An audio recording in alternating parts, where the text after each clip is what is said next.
इस वक्त में सबसे पहले बात करेंगे सुशासन के अटल मंत्र की। किस तरह से सुशासन के एक सशक्त सूत्रधार थे अटल बिहारी वाजपेयी और उनके दिखाए मार्ग पर किस तरह से चलने की कोशिश की जा रही है सुशासन दिवस के जरिए। बहुआयामी व्यक्तित्व के धनी देश के पूर्व प्रधानमंत्री और भारत रत्न अटल बिहारी वाजपेयी की आज 99वीं जयंती अटल जी की जयंती पर मनाया जा रहा है सुशासन दिवस। राष्ट्रपति, उपराष्ट्रपति और प्रधानमंत्री ने सदैव अटल पर पुष्पांजलि अर्पित की। संविधान सदन के केंद्रीय कक्ष में भी पीएम, लोकसभा अध्यक्ष समेत केंद्रीय मंत्रियों और सांसदों ने अटल जी को श्रद्धा सुमन अर्पित किए। प्रधानमंत्री मोदी ने कहा, अटल जी की जीवन पर्यंत राष्ट्र निर्माण को गति देने में वे जुटे रहे। मां भारती के लिए उनका समर्पण और सेवा भाव अमृतकाल में भी प्रेरणा का स्रोत बना रहेगा। अटल बिहारी वाजपेयी 3 बार देश के प्रधानमंत्री रहे। उनके कार्यकाल में कई ऐतिहासिक फैसले लिए गए जिनका दूरगामी प्रभाव देश पर पड़ा। अटल जी ने पारदर्शी शासन व्यवस्था, गांव गरीब तक योजनाओं की पहुंच और गुड गवर्नेंस पर विशेष ध्यान दिया। वो राजनीतिक सत्ता को सेवा का माध्यम मानते थे। उन्होंने सदन में एक चर्चा के दौरान कहा कि सरकारें आएंगी जाएंगी, पार्टियां बनेंगी बिगड़ेंगी, परंतु ये देश रहना चाहिए, इसका लोकतंत्र अमर रहना चाहिए। आज ये शुचिता की राजनीति का सूक्त वाक्य बन चुका है। अटल जी के राजनीतिक सिद्धांतों को पालन करने वाले नेता रहे। राजनीति में शुचिता के सवाल पर एक बार उन्होंने कहा था कि पार्टी तोड़कर सत्ता के लिए नया गठबंधन करके अगर सत्ता हाथ में आए भी तो मैं ऐसी सत्ता को चिमटे से भी छूना पसंद नहीं करूंगा। तो चाहे प्रधानमंत्री ग्राम सड़क योजना हो या फिर महत्वाकांक्षी स्वर्णिम चतुर्भुज परियोजना, अटल जी ने गांव, गरीब, किसान तक हर सुविधा की पहुंच सुनिश्चित करने के लिए नया तंत्र विकसित किया। अटल जी ने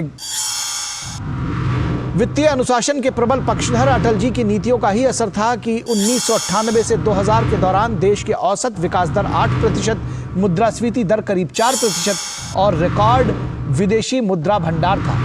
अटल जी के आदर्श को मानते हुए मोदी सरकार भी पारदर्शिता, जिम्मेदारी, भागीदारी, खुलेपन, कानून के शासन और सबका साथ सबका विकास के मंत्र के साथ काम कर रही है।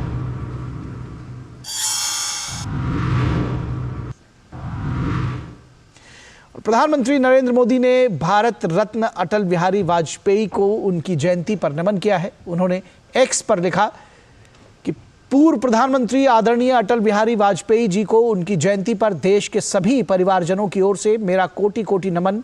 वे जीवन पर्यंत राष्ट्र निर्माण को गति देने में जुटे रहे। मां भारती के लिए उनका समर्पण और सेवा भाव अमृतकाल में भी प्रेरणा स्रोत बना रहेगा। प्रधानमंत्री ने एक्स पर एक वीडियो भी साझा किया। मां भारती के लाडले अटल जी का जीवन राष्ट्र को समर्पित रहा। वो पल पल राष्ट्र के लिए जिए, राष्ट्र के लिए सोचते रहे। ऐसे व्यक्ति तो बहुत कम होते हैं। इतने साल पार्लियामेंट के गलियारे में जिंदगी गुजारने के बाद भी दशकों तक सत्ता से दूर रहते हुए जन सामान्य की पवित्रता से, निष्ठा से सेवा करते रहना, सामान्य मानवी की आवाज को बुलंद करते रहना और व्यक्तिगत जीवन के हित के लिए न कभी रास्ता बदलना, आदर्शों और विचारों से कभी समझौता न करते हुए लक्ष्य की ओर चलते रहना, ये हमने अटल जी के जीवन में देखा। छोटी सी बात में भी व्यंग करना उनकी विशेषता। कितना ही माहौल, हमारी पार्टी मीटिंग में कभी माहौल गरमाया भी हो तो ऐसी छोटी सी बात रख देते थे, एकदम से हल्का फुल्का वातावरण करते थे। यानी एक प्रकार से परिस्थिति को साध लिया था, अपने भीतर समाहित कर दिया था। ऐसा व्यक्तित्व लोकतंत्र की जो सबसे बड़ी ताकत होती है, उस ताकत को समर्पित थे। आज अटल जी को आदरांजलि अर्पित करने का ये अवसर है। मैं आदरणीय अटल जी को आदरांजलि देता हूं। और इस पूरी खबर पर बातचीत करने के लिए हमारे साथ हमारे संवाददाता शैलेंद्र मिश्रा मौजूद हैं। शैलेंद्र, अटल बिहारी वाजपेयी और जिसको कहते हैं कि राजनीतिक शुचिता के वो प्रतीक बन चुके हैं। जब हम बात करते हैं कि उनके जन्मदिन पर किस तरह से शासन को, गुड गवर्नेंस की बात करते हैं, सुशासन की बात करते हैं, कैसे समझें इस सुशासन को और क्या कुछ इसके आयाम हैं, कैसे समझाना चाहेंगे आप? ये देखिए, इस बात का फैसला किया गया था कि उनके जन्मदिन को सुशासन दिवस के तौर पर मनाया जाएगा।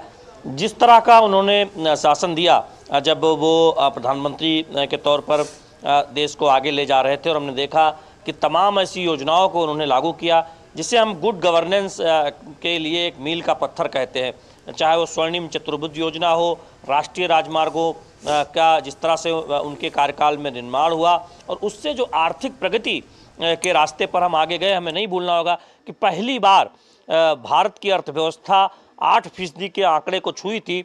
उस वक्त, उस दौर में जब तमाम चुनौतियों से पार पाते हुए अटल बिहारी वाजपेयी ने ऐसे कदम उठाए थे, ऐसे उनकी सरकार ने फैसले लिए थे जिसकी वजह से हमने देखा था कि 2002-2003 में अर्थव्यवस्था का जो आंकड़ा है वो 8% से ऊपर गया था, जिसे कभी एक तरह से असंभव मान लिया गया था भारतीय अर्थव्यवस्था के लिए। और दूसरी तरफ सुशासन का अर्थ ये है कि न केवल आर्थिक प्रगति हो बल्कि उस प्रगति का लाभ समाज के पायदान पर खड़े, अंतिम पायदान पर खड़े व्यक्ति को मिले, जो दीनदयाल उपाध्याय की सोच थी। तो हमने देखा कि अटल बिहारी वाजपेयी की, चाहे वो किसान क्रेडिट कार्ड की बात हो, हम जानते हैं कि आज किसानों के पास बड़ी संख्या में किसान क्रेडिट कार्ड है जिससे उनको साहूकारों पर निर्भर नहीं रहना पड़ता।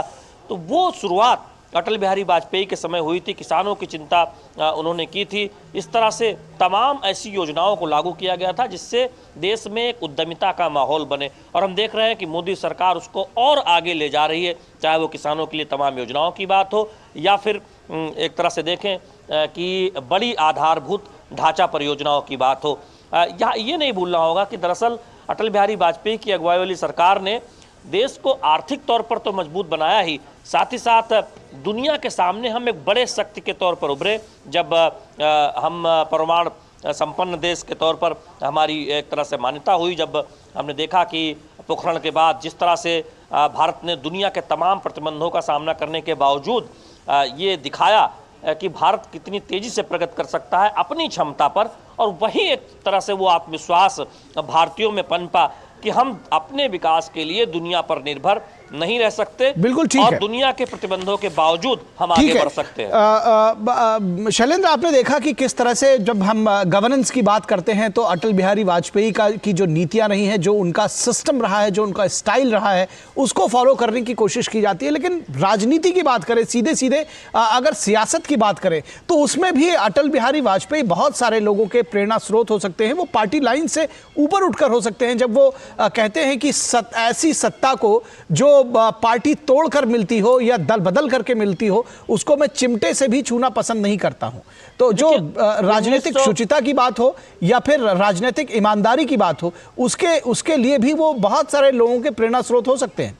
ये देखिए, 1998 में जब विश्वास मत हासिल नहीं कर पाई थी वाजपेयी सरकार, उस वक्त का जो उनको लोकसभा को संबोधन था, संसदीय राजनीति के सबसे बेहतरीन संबोधनों में से एक था। हम जानते हैं कि उसे करोड़ों बार एक तरह से सुना जा चुका है यूट्यूब पर, और किस तरह से उन्होंने अपनी बात रखी थी कि सत्ता आती आएगी जाएगी, सत्ता आती जाती रहेगी, लेकिन ये देश रहना चाहिए। और दरअसल जो भारतीय जनता पार्टी की एक सोच है कि राष्ट्र प्रथम, उसको न केवल वो कहते थे बल्कि उसको जीने का काम अटल बिहारी वाजपेयी अपने कार्यकाल के दौरान हो या पूरे राजनीतिक जीवन के दौरान हो, वो करते नजर आते थे। और यही वजह है कि ये कहा जाता था किसी भी राजनीतिक दल में उनका कोई विरोधी नहीं है, और जो भारतीय जनता पार्टी की राजनीति के विरोधी थे वो भी अटल बिहारी वाजपेयी की प्रतिभा के कायल थे, अटल बिहारी वाजपेयी की प्रशंसा करते थे। तो पार्टी से इतर एक तरह से देखें उनकी जो लोकप्रियता थी वो बहुत ज़्यादा थी, और यही वजह है कि जब पहली बार एक तरह से भारतीय जनता पार्टी को केंद्र की सत्ता में एक तरह से सत्ता मिली, तो अटल बिहारी वाजपेयी की जो कद था, उनका जो कद था, उनकी जो लोकप्रियता थी, वो सबसे बड़ा कारण मानी गई, जिसकी वजह से एनडीए के तमाम सहयोगी जो आज तक हम जानते हैं कि कई बार सहयोगी रहे, वो एनडीए के साथ जुड़े, बीजेपी के साथ जुड़े, और सफलतापूर्वक पहली बार किसी गैर कांग्रेसी सरकार ने पूरा कार्यकाल पूरा किया था अटल बिहारी वाजपेयी की अगुवाई में। तो ये राजनीति के इतिहास के पन्नों में, भारत के इतिहास के पन्नों में दर्ज हो गया। और उसके साथ साथ कि सिर्फ कार्यकाल पूरा नहीं हुआ, सुशासन क्या होता है, हम जानते हैं कि 3 राज्यों का गठन करने का काम वाजपेयी सरकार ने किया था।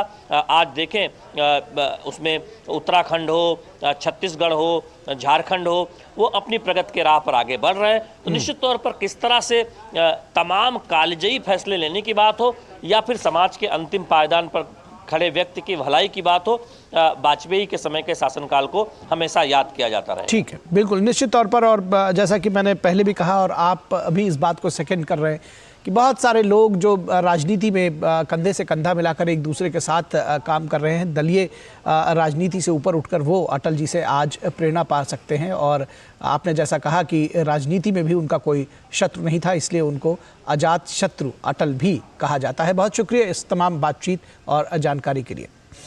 और रुकेंगे एक छोटे से ब्रेक के लिए। ब्रेक